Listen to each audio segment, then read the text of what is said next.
পাথর, চুনাপাথর, কয়লা আমদানিতে সারা বছরই সরব থাকে এই স্থলবন্দরটি।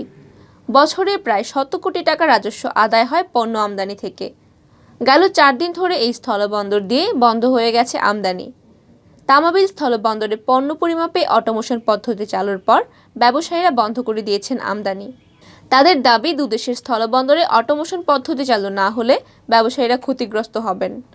ওপারে ভারতের ডাউকিতে ম্যানুয়াল পদ্ধতিতে পণ্য পরিমাপ করে এদেশে এনে অটোমেশনে পরিমাপের পর নানা বিড়ম্বনায় পড়তে হচ্ছে তাদের। হঠাৎ আমদানি বন্ধ হওয়ায় সীমান্তের ওপারে পণ্য বোঝাই শত শত ট্রাক আটকা পড়েছে। আমদানিকারকরা জানান, তামাবিল স্থলবন্দরে এতদিন ওয়েজ ব্রিজ দিয়ে পণ্য পরিমাপ করা হতো। হঠাৎ করে অটোমেশন সিস্টেম চালুর সিদ্ধান্ত নেওয়া হয়। কিন্তু সীমান্তের ওপারে ভারতের ডাউকি স্থলবন্দরে এখনও অটোমেশন চালু হয়নি। ডাউকি স্থলবন্দরে ফিতা দিয়ে ট্রাক পরিমাপ করে পণ্যের ওজন নির্ধারণ করে চালান দেওয়া হয়।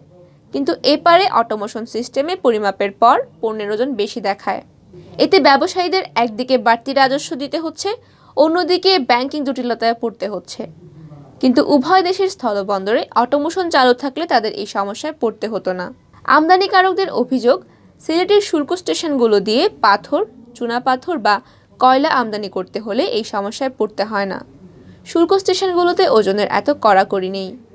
শুল্ক স্টেশনগুলোতে স্থলবন্দর করও দিতে হয় না।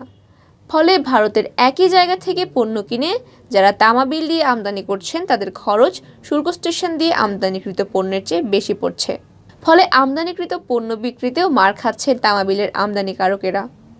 তামাবিল স্থলবন্দর হওয়ায় আমদানিকারকদের ট্রাক প্রতি ৩,০০০ থেকে ৩,৫০০ টাকা পোর্ট ট্যাক্স দিতে হয়। শুল্ক স্টেশনগুলো এই ট্যাক্স মুক্ত।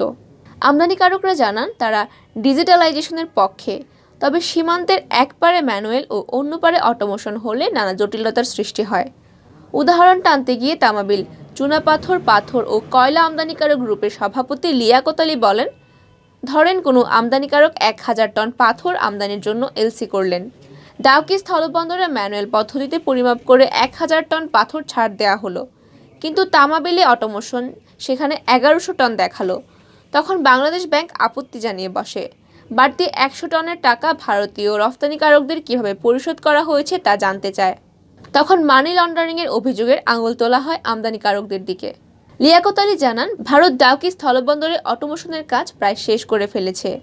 ডাউকিতে কাজ শেষ হওয়ার পর তামাবিলে অটোমেশন চালুর জন্য নৌপরিবহন মন্ত্রীর সাথে দেখা করে অনুরোধ জানানো হয়েছিল।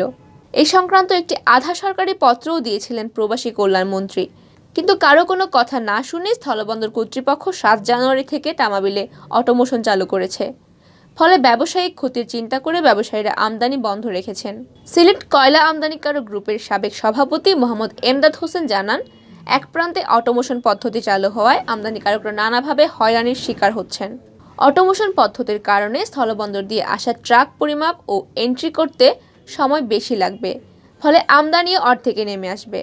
এতে অনেক শ্রমিকও বেকার হয়ে পড়বেন। তামাবিল স্থলবন্দরের উপপরিচালক মোহাম্মদ মাহবুবুল ইসলাম ভুইয়া জানান, তামাবিল স্থলবন্দরে এতদিন ওয়েট ব্রিজ দিয়ে পণ্য পরিমাপ করা হতো। স্থলবন্দর ডিজিটালাইজেশনের অংশ হিসেবে অটোমেশন চালু হয়েছে।